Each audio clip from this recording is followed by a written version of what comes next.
Thanks for visiting this YouTube channel.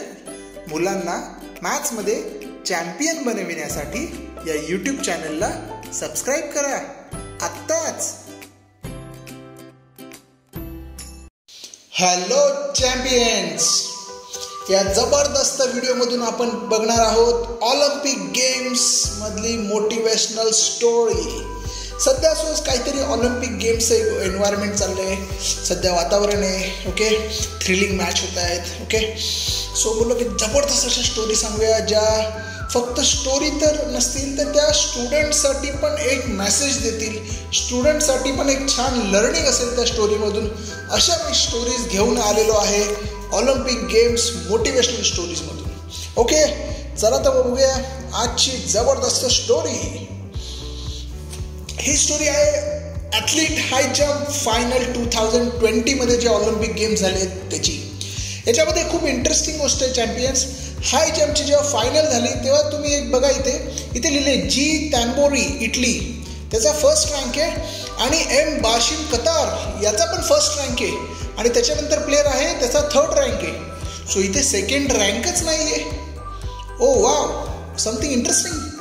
पहिल्या दोन्ही प्लेअरला first rank दिले, दोघांना गोल्ड मेडल मिळाले.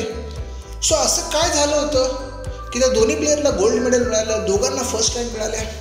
चला तर मग बघूया ही एक जबरदस्त स्टोरी. नमस्कार, मी संतोष बच्छाव सर आपल्यासाठी घेऊन आलो आहे जबरदस्त ऑलिम्पिक मोटिवेशनल स्टोरी. या सो फर्स्ट प्लेअर आहे आपला एम बार्शिम. हा कतारचा प्लेअर आहे. हा हाय जम्प ऑलिम्पिक 2020 फायनलमध्ये होता. त्याच्याबरोबर फायनलला होता दुसरा जी तॅम्बोरी, हा इटलीचा प्लेअर आहे. ओके, आणि हाय जम्प तिथे असं एक आडवी एक बार असतो, त्याला एक आडवी काठी असते असं बोलूया आपण, त्याच्यावर पळत जाऊन त्याच्यावर जम्प मारायची असते. ओके, सो जेव्हा फायनल मॅच होती, सर्वांनी बोला फायनल मॅचमध्ये पहिल्यांदाची हाईट ठरवली अंपायरनी, ती होती 2.35 मीटर, म्हणजे 235 सेंटीमीटर म्हटलं तरी चालेल.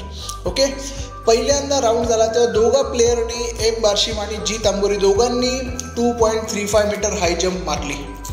त्यानंतर काय केलं, अंपायरने 1 सेंटीमीटर हाईट वाढवली, मग 2.36 मीटर हाय झाली, आणि दोघांनी परत 2.36 मीटर हाय जम्प मारली. सो मग आता अंपायरने काय केलं, नेक्स्ट राऊंडला परत 1 सेंटीमीटर हाईट वाढवली, 2.37 मीटर हाईट केली, आणि दोन्ही प्लेयरने इक्वल जम्प हाय जम्प मारली. सो तेव्हा एक इंटरेस्टिंग एक सॅड घटना झाली असं आपण बोलूया तेव्हा, की तेव्हा जी तांबोरी आहे त्याला त्याच्याबरोबर एक घटना घडली, आणि ती होती की त्याच्या लेगला क्रॅम्प आला, त्याच्या एका पायामध्ये क्रॅम्प आला. जोरात जी तांबोरी रडू लागला, आणि जी तांबोरीने ठरवलं की तो आता जम्प मारू शकणार नाही, आणि ते मोठ्याने रडायला लागला.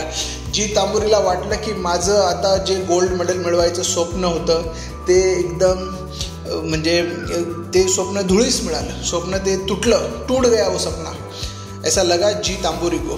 आणि जी तांबोरी जोरात रडायला लागला होता खाली बसून. तेव्हा एक इंटरेस्टिंग गोष्ट झाली.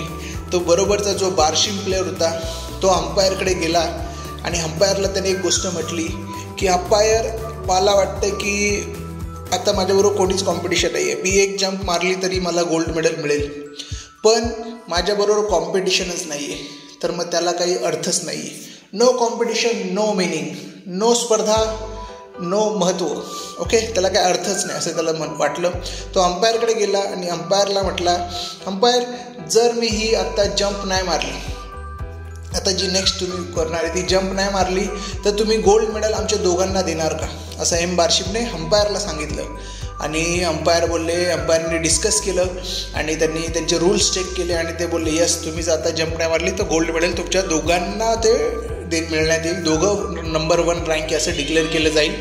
आणि तेव्हा जेव्हा अंपायरने डिक्लेअर केलं तेव्हा जो जी तांबोरी आहे तो पळत जाऊन त्याने एम बार्शिमच्या अंगावर उडी मारली, आणि त्याला खूप थँक्यू बोलला, खूप आनंदित झाला, आणि अशा प्रकारे दोघांना गोल्ड मेडल मिळालं. So what a beautiful story. एम बार्शिमला एक जम्प मारायची होती गोल्ड मेडलला, पण त्याने जम्प न मारता त्याने अंपायरला रिक्वेस्ट केली की तुम्ही दोघांना म्हणजे गोल्ड मेडल द्या. So amazing story, amazing guys. So या स्टोरीमधून खूप काही शिकण्यासारखं आहे. ॲज अ स्टुडंट म्हणून खूप सगळ्यांसाठी शिकण्यासारखं आहे. सो मला जे काही लर्निंग्स सुचले ओके वाटले ते मी तुमच्याबरोबर आता शेअर करणार आहे. Okay, so learning for students is very very important I think. आणि मला असं म्हणायचं की सर्वांना ही स्टोरी जबरदस्त मोटिवेशनल वाटली असेल. सर्वांनी कमेंट करा मोटिवेशनल, जबरदस्त, अमेझिंग कशी वाटली स्टोरी तुम्हाला एक कमेंट नक्की करा. या यूट्यूब चॅनलला सबस्क्राईब पण करा चॅम्पियन्स. ओके, आणि आता आपण बघणार आहोत learning for students. Okay, great, जबरदस्त. सो फर्स्ट लर्निंग आहे always have sportsman spirit. Sportsman spirit, खिलाडू वृत्ती म्हणजे फक्त जिंकणं नाही आहे. फक्त जिंकणं म्हणजे नाही आहे, स्पोर्ट्सचा सेन्स पाहिजे आपल्याला. Yes. Next, be sensitive about others. दुसरा प्लेयर एम बार्शिमला दिसलं की त्या प्लेयरला दुःख होते, त्याला पायाला क्रॅम्प आला, तो जंप नाही मारू शकत आहे. त्याने सेन्सिटिव्हिटी दाखवली त्याच्याबद्दल. ग्रेट. नेक्स्ट आहे win competition, win people, win heart. फक्त कॉम्पिटिशन जिंकणं एक छोटी गोष्ट आहे, पण कॉम्पिटिशन बरोबर विन पीपल, लोक पण जिंका. विन हार्ट, लोकांची हृदय पण जिंका. वा, what a beautiful message, what a beautiful learning for students. एक जबरदस्त स्टोरी आहे ही बार्शिम आणि तंबोरीची, ऑलिम्पिक हाय जम्प 2020ची. मला जेव्हा मी स्टोरी मुलांना सांगतो मला खूप आनंद होतो या स्टोरीचा, आणि जबरदस्त स्टोरी आहे. आणि मला असं म्हणायचं आहे सर्व स्टुडंट्सला, तुम्ही ही स्टोरी तुमच्या घरी फॅमिलीत सांगा, तुमच्या फ्रेंड्सला सांगा, खूप छान सांगा. आणि हा एक पॉझिटिव्ह मेसेज आपण सर्वांबद्दल सर्व जगामध्ये पसरवूया. Okay, win competition, win people, win heart. Okay champions, जबरदस्त लर्निंग जर तुम्हाला या व्हिडिओमधून मिळाली असेल तर सर्वांनी कमेंट करून बोलायचं आहे I am learning, I am learning. Let's celebrate the joy of learning. I'm learning. I'm learning.